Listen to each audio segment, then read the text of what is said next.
Okay, have you ever thought to yourself, I just wish I knew what was going on in her head, your daughter's head? Because really, our girls used to talk to us. When they were little, there were no filters, no hesitations, no second guessing.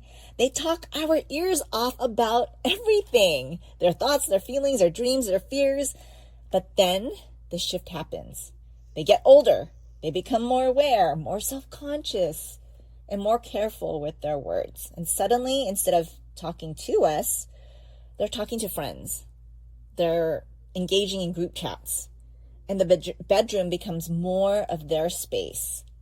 Answers become one word like fine, I'm good, nothing, or even just a shrug or as moms, that can feel confusing, painful, and honestly, really disconnecting. But here's the truth behind what's happening. I want you to hear this. Your daughter may not be withdrawing because she doesn't want connection. She may be afraid of disappointing you, afraid of being judged, afraid that her thoughts might not align with what she thinks you want her to think.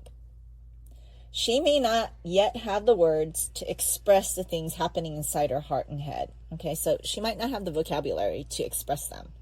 So today, I want to share something powerful that helps bridge that gap. Vision boards. Not just a cute craft activity. This is a connection tool. Because while your daughter may not be able to say her dreams out loud, she can express them through images, colors, aesthetics, her quotes, themes. Vision boards create a visual language when the verbal ones feels too hard. And here's the best part. When you create vision boards together, you're doing a side-by-side activity, not face-to-face, which can be intimidating. Side-by-side becomes safe, it becomes fun, and it becomes shared. There's no interrogation, no pressure, and no tell me what's wrong, just presence and creativity and curiosity.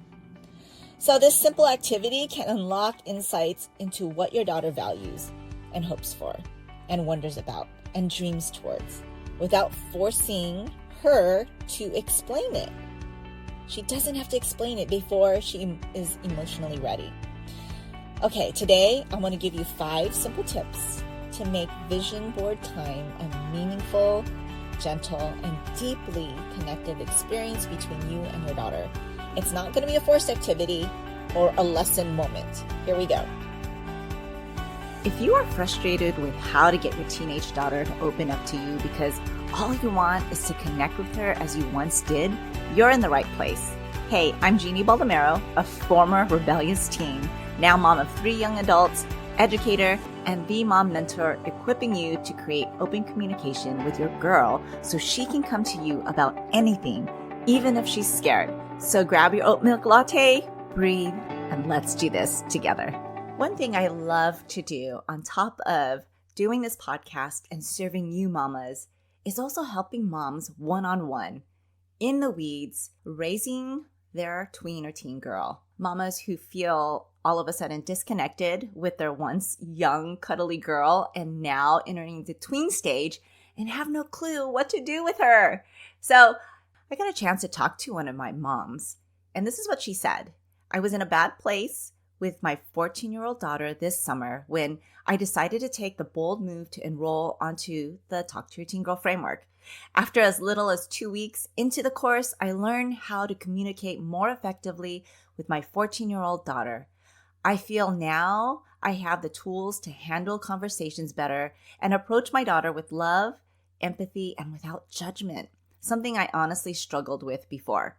The result, my daughter recently told me I am her safe person. Wow, we are enjoying a closeness now that I would only have dreamt of before. It's a work in progress, but I have the tools now. Thanks to Jeannie, I am beyond grateful for this. Absolutely amazing to see how quick my friend Carly got her results in as little as 2 weeks and started to see the changes in her daughter and the way she interacted with her daughter simply by shifting the way she needed to interact with her girl. This level of connection bridged in just a few short weeks of Talk to Your Teen Girl framework.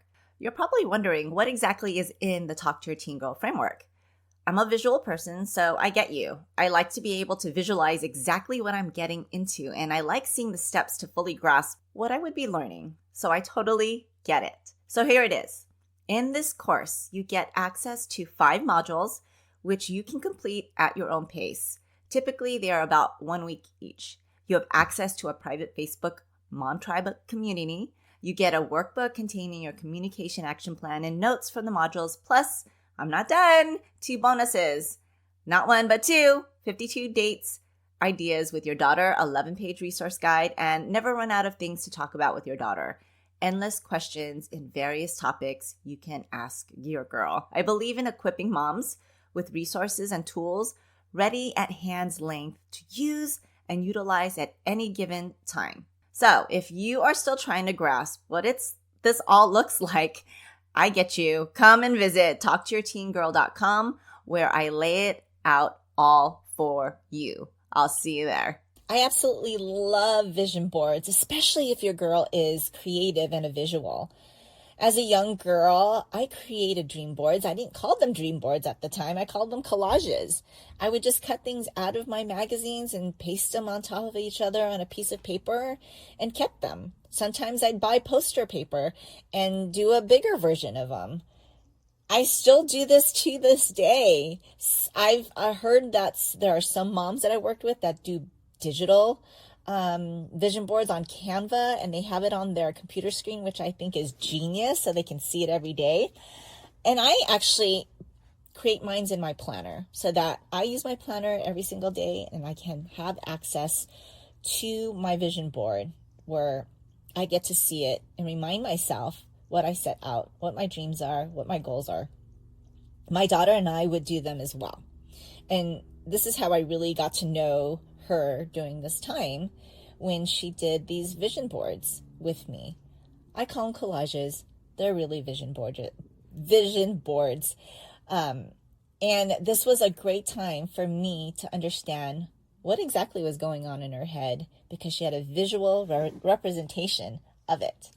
So here are some tips on creating a wonderful experience in this vision board activity. Tip number 1, set the tone before you begin. Instead of saying, we're going to do a vision board together and talk about our future, which sounds a bit forced, instead try something like, I thought it would be really fun to make vision boards together, something creative and cozy we can do at the table. Okay? Keep it relaxed, no expectations, and no, we need to talk, right? We don't need to have that type of expectation. So let's make it cozy by providing some snacks that she can go and grab while she's doing this. Music she likes. I talk about, allowing her to have her own playlist. Warm drinks, maybe stay in pajamas or cozy outfits like sweats. Have magazines and printed Pinterest images, markers and stickers, all the fun artsy things. I have a friend, Polly Payne, and if you go to her site, Horatio Printing or Horatio.com, she has a vision board kit that provides all the things. All you need to do is show up, and she has everything already provided in there. It's a wonderful idea. I thought it was genius for her to do that. And she also provides a little canvas board in there that you can pin or glue or staple all these images on. And the goal is really to create a mood that says, this is safe, this is fun, this is ours. Tip number 2, create your own vision board too. So you want to do it, right? Not just her. This is not something you're making for her. This is something you're doing with her. You're not making your vision board version for her, like what you dream for her. You're making your own. I want to make that clear.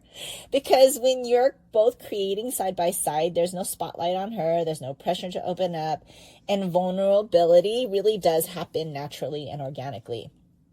And let her watch you be expressive. she probably will learn a lot about who you are, and that she's probably thinking, wow, you're a lot cooler than I thought you would be. And let her see your dreams.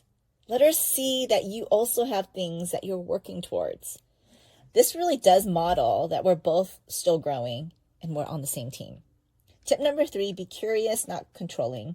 As you notice things on your board, instead of saying, why did you put that? Or what does that mean? Or are you sure that's a good idea? Right? I mean, it does really sound pretty judgy.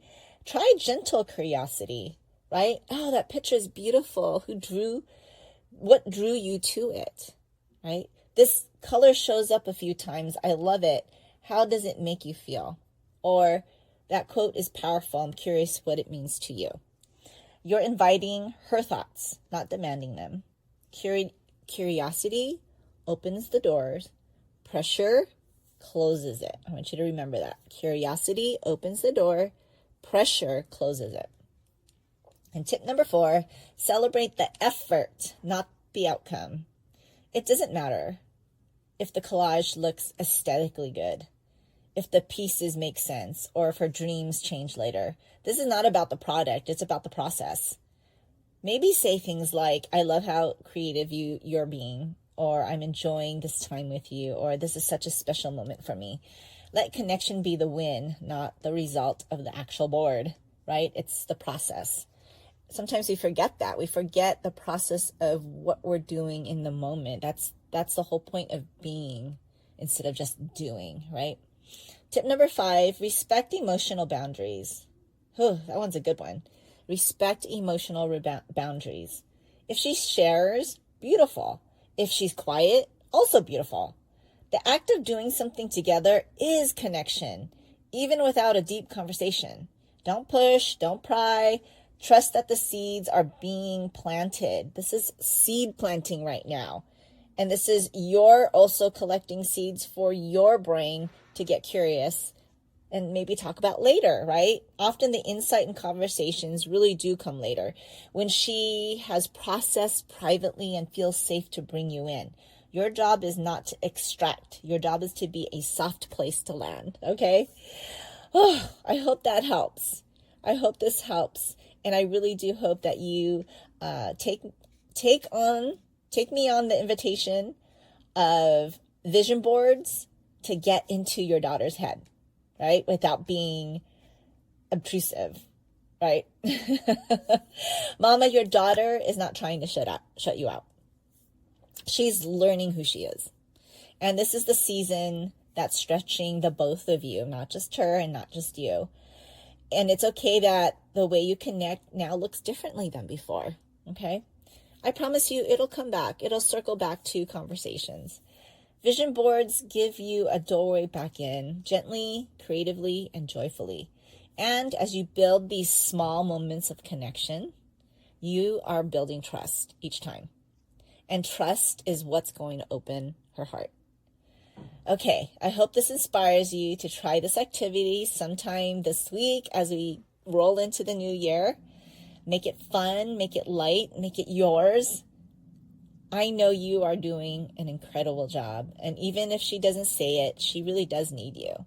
And she loves you and is growing because of your presence. Okay, thank you for joining. I'll see you in 2026. Can you believe it? Happy New Year. Hey friend, if this podcast inspired you or encouraged you or helped you in any way, I'd love for you to share it.